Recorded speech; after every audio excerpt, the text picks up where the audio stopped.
Opportunities create करनी पड़ेंगी, चाहे वो किसी भी हवाले से, कोई भी छोटा सा। मैंने ये कहा था, एक कमिटमेंट की अपने आप से, क्योंकि ये वाली चीज मुझे मिसिंग लगी है कि मैंने चीजों को ट्रांसपेरेंट भी करना है, कि जो है वैसा दिखा देना है। तो फिर परेशान होते हैं कि जी अब, और गवर्नमेंट को ब्लेम कर रहे होते हैं, तो दूसरों को ब्लेम नहीं है। तो आइए आगे बढ़ते हैं इस वीडियो की तरफ, और जो ये जो मैसेज दिया है, अब इसकी प्रैक्टिकल डेमोन्स्ट्रेशन देखते हैं। तो ये एक माशाल्लाह काशिफ, ये कितना एरिया है जिसके ऊपर हमने ये अपने शेड कंस्ट्रक्ट किया है? ये जो है मेरे घर की छत के ऊपर है, ठीक है जी। ये तकरीबन 4.5 मरले का एरिया तकरीबन बनता है ना, ठीक है, जिसमें से कुछ हिस्सा जो है ना मैंने रिजर्व किया है अपने पर्सनल उसके लिए, काम के लिए। तो बाकी जो है ये मैंने एक 13x26 का जो है ना, ये एक छप्पर जो है ये बनाया है, ठीक है, काफी हवादार सा, क्योंकि हमारे यहाँ काफी ज्यादा गर्मी पड़ती है, तो उस चीज को मद्देनजर रखते हुए ना ये छप्पर बनाकर, ठीक है जी। और आगे ये सहन जो है ना, ये सहन सारा हमने बनाया है जी इसके लिए, बकरियों के घूमने फिरने के लिए, ताकि वो आराम से जो है घूम फिर सकें और कंफर्टेबल फील कर सकें। ठीक हो गया। नहीं माशाल्लाह, मैं देख रहा हूं आपने बड़ा एक, this is a very well designed, आप इसको कह सकते हैं गोट शेड ना। तो अब इसमें मैं देख सकता हूं कि आपकी जो डायरेक्शन है वो बिल्कुल परफेक्ट है। इसका जो फेस है बिल्कुल साउथ की तरफ है, तो अब इसमें बिल्कुल धूप नहीं आती होगी, ऐसे ही है ना, सूरज ऊपर से गुजर जाता है। और फिर इंशाल्लाह सर्दियों में क्या होगा कि जब सूरज नीचे होगा साउथ में, तो पूरी जो सनलाइट है वो अंदर तक आएगी और वो इसको सैनिटाइज कर देगी, जितने भी अंदर जरासीम वगैरह हैं। अच्छा, ये प्लीज आप अंदर आए, इसको दिखाएं। अच्छा, ये आपने कूलर भी लगाया हुआ है गर्मी के लिए? हाँ जी। अच्छा माशाल्लाह, वेरी वेल। अच्छा, ये जो एयर कूलर होता है, इसकी एक साइंस है, मुझे किसी ने बताई थी। अब कितनी ट्रू है ये तो मैं नहीं कह सकता, कि अगर उसने कहा था कि अगर आपने एयर कूलर का मजा लेना हो तो आप एक तरफ एयर कूलर जो बरामदा है या शेड है वो एक तरफ लगाएं, और दूसरी तरफ उसकी वेंटिलेशन हो और एग्जॉस्ट लगे। तो काशिफ भाई, इधर आपने एग्जॉस्ट लगवाना है? हाँ जी, एग्जॉस्ट अभी फिट। हाँ, इधर एग्जॉस्ट फैन अगर लग जाए तो ये तो फिर बड़ा आपका एक कंट्रोल शेड भी बन जाए इंशाल्लाह। ठीक है। अच्छा, ये हाइट भी आपने बड़ी प्रॉपर रखी है, क्योंकि सर्दियां, बकरियों को सर्दियों में मसाइल आते हैं ज्यादातर ना, ठंड के। बकरी बेसिकली गर्मी का जानवर है। तो ये आपने कितनी है, 9 फीट है जी? परफेक्ट है ये। अच्छा, परफेक्ट हो गई। अच्छा, आगे चलते हैं। अच्छा, इसमें ना मुझे एक और छोटी सी एक इंप्रूवमेंट नजर आ रही है काशिफ। अगर आप ये देखें, अगर आप एक नीचे एक ब्रिक्स के या ईंटों के नीचे एक लगा दें, 2-3 स्टेप्स लगा लें, और फिर ये जो है ना, इसके ऊपर ये लूज है काफी ज्यादा, तो इसके ऊपर आप ये दिखा सकते हैं जरा, ये उसमें ये इसमें फ्रेम इंसर्ट करवाएं इसके ऊपर। ये देखें, अगर यहां से अगर आप आके एक फ्रेम लगवा दें, वो जो लोहे का होता है, फिर ये ऊपर उठ जाएगा, 3 स्टेप्स ईंटों के नीचे आ जाएंगे, फिर नीचे एक लग जाएगा फ्रेम, और दरमियान में 2 फ्रेम्स लग जाएंगे। तो ये आपकी बड़ी मजबूत रहेगी, इसकी लाइफ भी बढ़ जाएगी, और ये क्या कहते हैं इसको, ये आगे आपको सर्व करती रहेगी। अच्छा, इसमें फिर मैंने एक और छोटी सी मुझे इंप्रूवमेंट खड़े खड़े नजर आ गई है। ये शायद आपने बारिश, छत के ऊपर बारिश के पानी के लिए रखा है। ठीक है। आइडियली इसको दूसरी तरफ होना चाहिए था, क्योंकि जब पानी इधर ना आए, क्योंकि आगे पता नहीं उसका एग्जॉस्ट है कि नहीं है, तो इसके ऊपर आप एक पाइप लगा देते, ठीक है, तो वो नीचे आ जाता, और फिर आप उसको डायरेक्ट कर सकते थे। ठीक है। अच्छा, इसके अलावा आपने ताजे पानी का क्या इंतजाम किया है? हाँ जी, उसका टैंकी से अभी कनेक्शन कराना है। ठीक है। अभी चूंकि तादाद बकरियों की कम है तो बाल्टी में रख लेते हैं, लेकिन नेक्स्ट स्टेप में इंशाल्लाह यहाँ पर जो है ना एक पानी के लिए हौदी सी बनाएंगे, ताकि उसमें जो है जस्ट वॉल खोलें, ठीक है, और उसमें ताजा पानी जो है बच्चों को और सबको, बकरियों को जो है वो मिल जाए। बस आपने ऑटोमेशन की तरफ भी जाना है। ऑटोमेशन एक विजन का नाम है। ऑटोमेशन के लिए या अच्छे इंफ्रास्ट्रक्चर बहुत बड़े सरमाये का मोहताज नहीं है।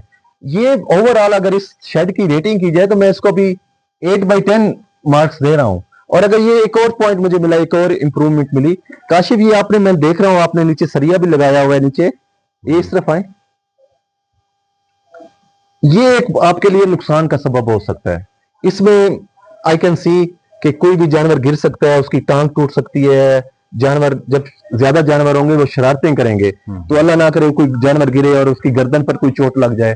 तो आप इसको ऐसे करें कि ये वाला पिलर उठा दें, यहां से एक पिलर ये यहां से उठा दें, और ऊपर एक लेंटर टाइप डाल दें, उसको आप इसका हिस्सा भी बना सकते हैं, या उसको आप एक कमरा टाइप बना के ना, हल्का मिनी, उसकी हाइट इतनी सी हो बस, तो उसमें आप इनकी जो जरूरियात है, जैसी मेडिसिन है या कोई भी है, कोई एडिशनल टब पड़े हुए हैं पानी के, तो आप अपना सामान वहां पे रख सकते हैं। ठीक है। अच्छा काशिफ, आप मुझे ये बताइए कि आपने कितने, अब ये इसके आपका हर्ट साइज कितना है इस वक्त? इस वक्त मेरे पास जो है टोटल 5 हैं। ये 3 बकरियां हैं, ठीक है। और ये 2 जो है ना उनके बच्चे हैं जी। ठीक है जी। ये बकरा तो कुर्बानी के लिए लिया हुआ है। तो 5 है आपके पास। जी, और जी। कितने जानवरों से स्टार्ट किया था आपने? मैंने एक ही बकरी ली थी माशाल्लाह। और अल्हम्दुलिल्लाह ये जो है पहले दिन ही जो है इसके 2 बेबीज जो है ये ये डिलीवर हुए हमारे हाथों, और अब माशाल्लाह 4 माह डिलीवरी आपने खुद करवाई थी बकरी की? इनएक्सपीरियंस थे, लेकिन जो है वो हो गया। अब इनकी क्या एज होगी इन दोनों जानवरों की? ये तकरीबन 4 माह के होने वाले अच्छा माशाल्लाह। बकरे की ग्रोथ तो मुझे ज्यादा अच्छी लग रही है, ऐसे ही है? जी जी। ठीक है। अच्छा ये बकरी है कुछ, अब मुझे मैं भी इतना ज्यादा टेक्निकल नहीं हूँ, तो आपने इस बकरी से स्टार्ट की? जी जी। और आते हुए देखें इस जो बिजनेस है, इस प्रोजेक्ट का पोटेंशियल देखें कि आए वो आप घर से, बाहर से एक बकरी से स्टार्ट किया है, अभी घर नहीं पहुंचे तो ये 3 हो गए थे। तो कोई और बिजनेस ऐसा नहीं है गोट फार्मिंग के अलावा जो जिसमें इतना पोटेंशियल हो ग्रो करने का। अच्छा तो काशिफ, ये जो बकरियां ये कब ली आपने? ये तकरीबन 3 माह होने वाले हैं। 3 माह होने वाले हैं। हाँ जी। ठीक है। तो अभी ये ओपन है या अभी प्रेग्नेंट हो गई हैं दोबारा? अभी इनको प्रोसेस इनका हो तो चुका है, देखें अब क्या होता है। तो आप देख सकते हैं काशिफ भाई ने 3 बकरियों से, सिर्फ 3 बकरियों से स्टार्ट किया, बल्कि एक बकरी से। जब एक बकरी लेके आए उसी दिन ये इनका हार्ट साइज 1 से 3 पे चला गया, और फिर इन्होंने 2 बकरियां और ली, अब ये इनका हार्ट साइज हो गया 5। 3 महीनों में ये एक बकरी से 5 के ऊपर चले गए, और माशाल्लाह अब तीनों गोट्स जो है प्रेग्नेंट हैं। अगर 1.5 की रेशो से अगर बच्चों की अगर एंटीसिपेट किया जाए बच्चों की तादाद को, तो वो कुछ 4 से 5 बच्चे बनते हैं। तो ये 5 + 5, तो ये विद इन 7 मंथ्स या 9 मंथ्स ये एक बकरी से 10 बकरियों के ऊपर इनका फार्म मुश्तमिल हो जाएगा। तो आप इससे आप पोटेंशियल का भी अंदाजा लगा सकते हैं। इसमें बस जो चीजें हैं ना जो आपने हल करनी है, पानी, सस्ती खुराक और उनके लिए बेहतर हाउसिंग, बस। और काशिफ कितना टाइम देते हैं आप डेली फार्म को? स्कूल जाते होंगे पहले तो 2-3 बजे स्कूल से उठकर इनके लिए जो है वो खाने का मतलब चारा वगैरह इनको डाल देते हैं। ठीक है। ठीक है जी। फिर घर वाले इसका ख्याल रखते रहते हैं, इनकी पानी वगैरह देखते रहते हैं। ठीक है। तो उसके बाद स्कूल से वापस आकर थोड़ा देख लिया, इनको घास वगैरह डाल दिया, फिर शाम को ज्यादा टाइम दे देते हैं कि बकरियां कैसी हैं, ठीक हैं, तो साथ में सफाई का भी थोड़ा सा देख लिया।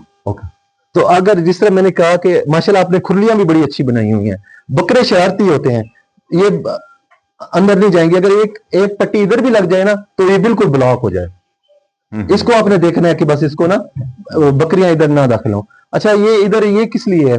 इसमें जो आखिरी चीज रह गई, फ्यूचर में अपने जो छोटे बच्चे होंगे उनका क्या करेंगे? कैसे रखेंगे उनको? ये उनके लिए मैंने ये प्लान किया है कि यहाँ जो है ना, यहाँ एक जाली लगाकर पार्टीशनिंग जो है वो कर लेंगे, क्योंकि बच्चे इसके जो है ना बहुत ही नाजुक होते हैं, और इसकी जो मोर्टेलिटी रेट जो होता है ना बच्चों का, वो अलहदा जगह ना होने की वजह से ही होता है। ये मेन इशू है। तो इसलिए मैंने ये जगह अलहदा जो है रिजर्व की हुई है। ये दरवाजा भी उसका है, और उसके बाद जब इसकी जाली लग जाएगी तो ये जगह जो है ये रिजर्व हो जाएगी सिर्फ बच्चों के लिए। यानी बच्चे सामने रहेंगे, उसको फीडिंग के लिए जो है हम अपनी माँ के पास छोड़ेंगे, उसके बाद फीड कराकर दोबारा इधर ही छोड़ देंगे। ठीक है, ओके। अच्छा लास्टली अब मैं ये कहना चाहूंगा, आपसे ये पूछना चाहूंगा कि अभी तक आपकी टोटल कितनी इन्वेस्टमेंट हो चुकी है? शेड के ऊपर पहले बताएं कितनी कास्ट आई? ये शेड तकरीबन 1,70,000 रुपए में तामीर हुआ। ठीक है, ठीक है जी। और उसके बाद जो है ये जालियां या ये तकरीबन 20,000 आप बिजली वगैरह भी। 1,90,000 टोटल। हाँ जी। 2 लाख कर लें। और बकरियों के ऊपर आपकी कितनी कास्ट आई है? बकरियां तकरीबन 1.5 लाख आप कर लें। तो इस वक्त आपकी 3,50,000 रुपए इनकी इन्वेस्टमेंट हो चुकी है। हाँ, ऐसी है।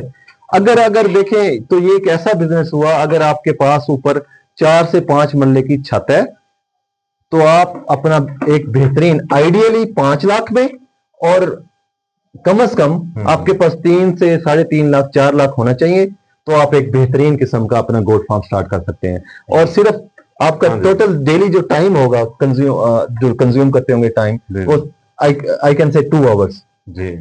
2 देखें तो आपके लिए तो ये बिजनेस तो बड़ा आइडियल है कि हाँ आप जी। अपने आपकी वो जॉब भी, प्राइमरी जॉब भी डिस्टर्ब नहीं हो रही, हाँ जी। और शाम को आप मजा भी करते हैं, और आप ये देखें आपकी लाइफस्टाइल कितनी इंप्रूव हो गई होगी। हाँ जी, बच्चे आपकी भी तरफ खुश जो हो पीस जाते ऑफ हैं। माइंड है बच्चों के लिए, अब आपको बाहर कहीं घुमाने भी नहीं लेके जाना, तो जी। एक हेल्दी एक्टिविटी बन गई। अब इनके बच्चे मोबाइल्स के ऊपर अपना वक्त जाया करने की बजाय बकरी के बच्चों के साथ खेलते हैं। और इंशाल्लाह काशिफ, आप देखेंगे कि अगले 2 साल में फिर आप भी अपना यूट्यूब चैनल भी बनाएं, ताकि साथ इंशाल्लाह। साथ आपको जब आप ये बच्चे वगैरह सेल करें, आपका हार्ट साइज होगा, तो इंशाल्लाह आपको आसानी हो।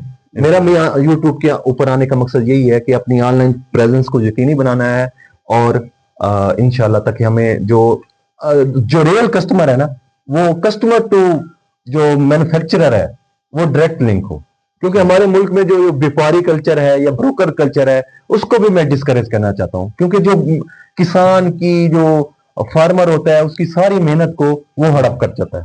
ऐसे ही है। तो अब हमें भी कुछ अपने आप को अपडेट करना है और अपनी चीजों की वैल्यू एडिशन करनी है। तो मैंने कोशिश तो की है, बड़ा एक पैशन के साथ आप लोगों को लिए, एक जिस तरह मैंने कहा था कि इंशाल्लाह कोशिश करूंगा कि एक well compiled, well thought video आपके लिए लेके आ सकूं। और मैं उम्मीद करता हूं कि अगर आप ये वीडियो पूरी देख लेंगे, तो अब आपको एक ये एक मॉडल है। इंशाल्लाह मैं नेक्स्ट अपने जो मेरा गोट फार्म कंस्ट्रक्ट हो रहा है, उसकी भी वीडियो बनाऊंगा। एक दो दोस्त और हैं, उनके भी गोट फार्म है। तो आप, ये एक मॉडल हो गया रूफ के ऊपर बकरियां आप कैसे रख सकते हैं छत के ऊपर, फिर मेरे वाला मॉडल होगा, फिर एक और दोस्त है उनका डिफरेंट है। तो अगली 2 वीडियोस मैं उनके ऊपर करूंगा, प्लस मेरी डेयरी फार्म के ऊपर, गार्डनिंग के ऊपर वो वीडियोस भी चलती रहेंगी। तो लेकिन आप मुख्तसर एट लास्ट, अब आप इंशाल्लाह, मैं उम्मीद करता हूं कि आपको किसी किस्म का इशू नहीं होना चाहिए। तो प्लीज गेट मोटिवेटेड और लेट्स डू इट। कब तक हम ऐसे करते रहेंगे? अब हमने ऐसी प्रोडक्ट्स बनानी है जिनके ऊपर हमने, business is not about making money, it's about taking honour and dignity. Thank you, अपना खूब ख्याल रखिएगा।